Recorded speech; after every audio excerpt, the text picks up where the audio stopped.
দর্শকবৃন্দ, আজকে আলোচনা করছি পিনাকি ভট্টাচার্য, সাংবাদিক ইলিয়াস হোসেন ও কনক সার্ভারের নেতিবাচক আলোচনা সমালোচনা নিয়ে। ওনারা প্রতিনিয়ত দেশের গুরুত্বপূর্ণ ইস্যু নিয়ে, গুরুত্বপূর্ণ ব্যক্তিদের বিরুদ্ধে, গুরুত্বপূর্ণ রাজনৈতিক দলসমূহের বিরুদ্ধে যেসব বক্তব্য রাখছেন, বিশেষ করে বাংলাদেশ জাতীয়তাবাদী দলের জ্যেষ্ঠ নেতৃবৃন্দকে নিয়ে,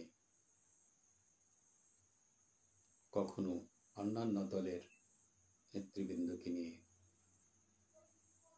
নেতিবাচক সমালোচনা করতে গিয়ে অকথ্য ভাষায় গালাগালি করছেন। মাননীয় প্রধান উপদেষ্টাও তাদের এই নেতিবাচক সমালোচনা থেকে মুক্ত নয়। সেনাপ্রধানের বিরুদ্ধে, রাষ্ট্রপতির বিরুদ্ধে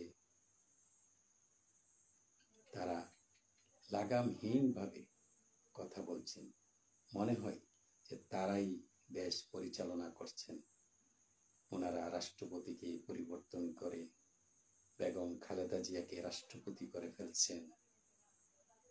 ওনারা সেনাপ্রধানকে পরিবর্তন করে ফেলছেন।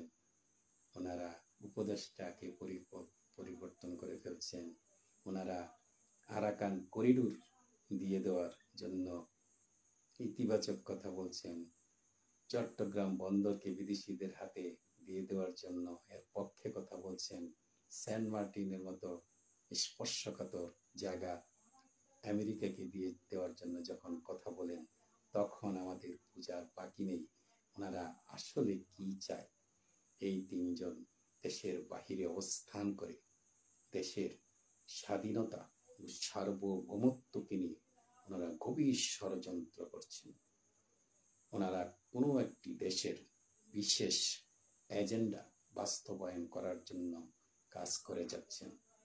কারণ ওনারা আমাদের সেনাবাহিনীর বিরুদ্ধে যখন কথা বলেন, আমাদের গোয়েন্দা সংস্থাগুলোর বিরুদ্ধে যখন কথা বলেন, তখন আমাদের আর বোঝার বাকি নেই যে তাদের মূল উদ্দেশ্যটা কি, তাদের মিশন কি, তাদের ভিশন কি, তারা কি চায়। এসব আর বোঝার বাকি নেই। তারা দেশের মধ্যে একটা অস্থির অবস্থা সৃষ্টি করে তারা গোলাপ পানিতে মাছ শিকার করার জন্য কাজ করে যাচ্ছেন। আমরা যারা দেশপ্রেমিক, আমরা যারা দেশের বিভিন্ন বিষয় নিয়ে আমরা যখন আলোচনা করি, তখন আমাদেরকে ভাবিয়ে তোলে তাদের এই যে দৈনন্দিন যে অনলাইন অ্যাক্টিভিটিসের মাধ্যমে তারা যে এই আত্মগোপনে থেকে তারা যে কথাগুলো বলে, তারা যে হুঙ্কার দেয়, কখনো কখনো এই মানুষকে এরকম হুমকি দেয় যে পোলাপান দিয়ে তোকে মেরে ফেলবো, এরকম হুমকি দেয়। এগুলো ওরা দেশের বাহিরে, তাদেরকে ধরা ছোঁয়ার বাহিরে থেকে। তো আমার প্রশ্ন হচ্ছে, ওরা কি কোনোদিন দেশে আসবে না? মির্জা আব্বাসের মতো এই জ্যেষ্ঠ নেতা, যিনি এই দীর্ঘদিন ধরে রাষ্ট্রের বিভিন্ন গুরুত্বপূর্ণ এই জায়গায় কাজ করেছেন, বিএনপির মতো এত বড় একটা দলের প্রধান, মির্জা ফখরুল ইসলাম আলমগীরের মতো লোক, এই সালাউদ্দিনের মতো এই জ্যেষ্ঠ নেতা, ওনাদের বিরুদ্ধে কথা বলেন। এই যে ওনারা এই কাজগুলো করছেন, ওনারা কি দেশে আসবেন না? তো আমি এই অবাক হচ্ছি যে ওনারা কি, ওনাদের উদ্দেশ্য কি, লক্ষ্য কি। ওনারা যদি সত্যিকারের দেশপ্রেমিক হয়, তাহলে দেশের এই স্বাধীনতা সার্বভৌমত্বের বিরুদ্ধে কেন কথা বলবেন?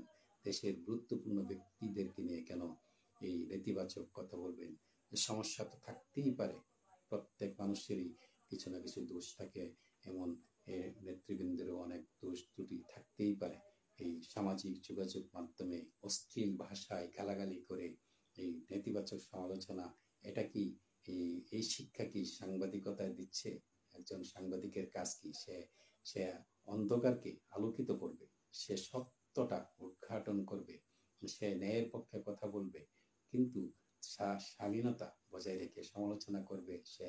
এই সে কি করবে? সুস্থ মস্তিষ্কে সে সমালোচনা করবে। এটাই তো আমরা কামনা করি। আজকের মতো এই এখানে শেষ করছি। আশা করছি এই পিনাকি ভট্টাচার্য, সাংবাদিক ইলিয়াস হোসেন কনক সারোয়ার, ওনাদের বোধগম্য হবে। ওনারা এই দায়িত্বশীলতার পরিচয় দিবেন, ওনারা দেশপ্রেমের পরিচয় দিবেন।